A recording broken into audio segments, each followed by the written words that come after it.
Sou peregrino aqui, em terra estranha estou, no reino. Bem-vindo ao podcast Estrangeiros e Peregrinos. A mensagem de hoje será apresentada por Dennis Allen. No episódio de hoje, eu quero compartilhar um pouquinho da minha experiência como estrangeiro, para depois ver um exemplo bíblico relevante. E no final do episódio, darei a resposta à pergunta 883 e a nova pergunta do dia. Pelo fato de eu ter residido durante a primeira metade da minha vida em outro país, onde se fala outro idioma, as pessoas me identificam facilmente como estrangeiro pelo sotaque. É comum alguém dizer, você não é daqui, ou perguntar, você é de onde? Antes mesmo de eu responder, a pessoa já tem certeza de que não vou afirmar ser brasileiro nato. Ao descobrir meu país de origem, pode até perguntar sobre características e costumes de lá, ou sobre minhas opiniões a respeito do governo ou da economia. O apóstolo Pedro descreve os cristãos nesta vida como forasteiros e peregrinos. 1 Pedro capítulo 2, versículo 11. São palavras que definem estrangeiros que passam por um país e que chegam a se tornar residentes temporários daquele lugar.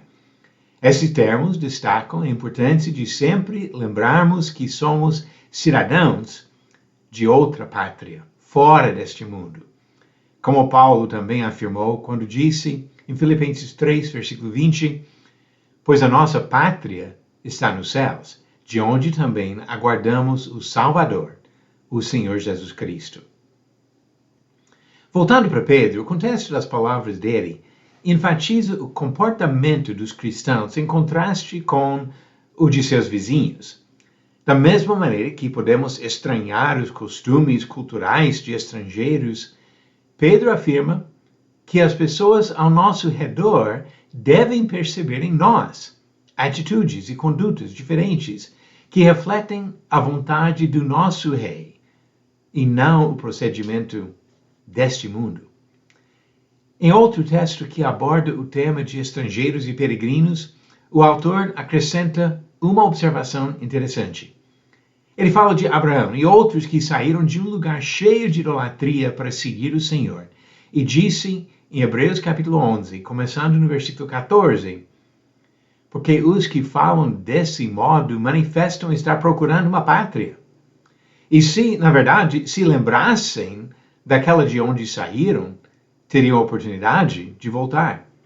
Mas agora desejam uma pátria superior, isto é, celestial. Abraão tinha a liberdade de voltar para Ur dos Caldeus, de onde partira.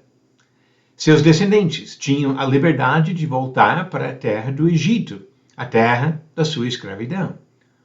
Os cristãos hoje têm a liberdade de voltar à escravidão no pecado e de desistirem da jornada para a vida eterna.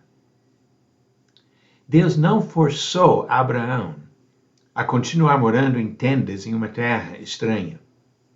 Ele não obrigou os israelitas a entrarem na terra prometida.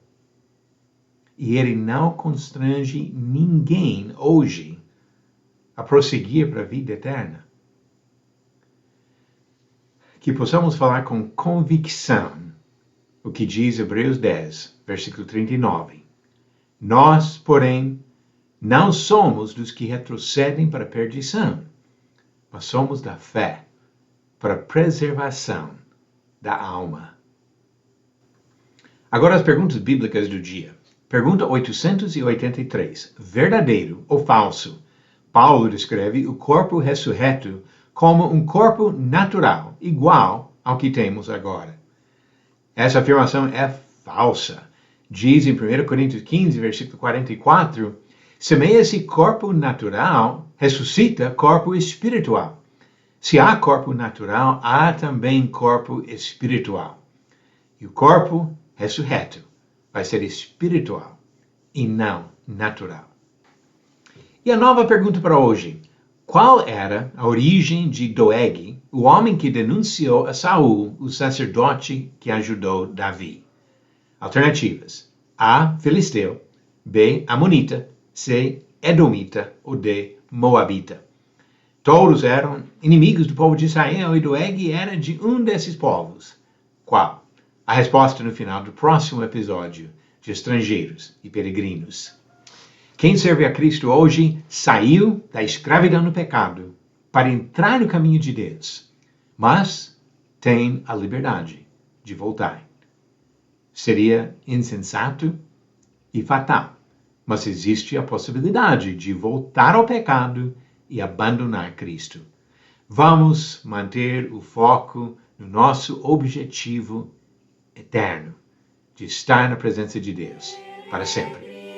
Obrigado por nos acompanhar nessa jornada pelas Escrituras. Volte amanhã para ouvir mais uma mensagem do podcast Estrangeiros e Peregrinos. Seguimos pelo mundo a vida.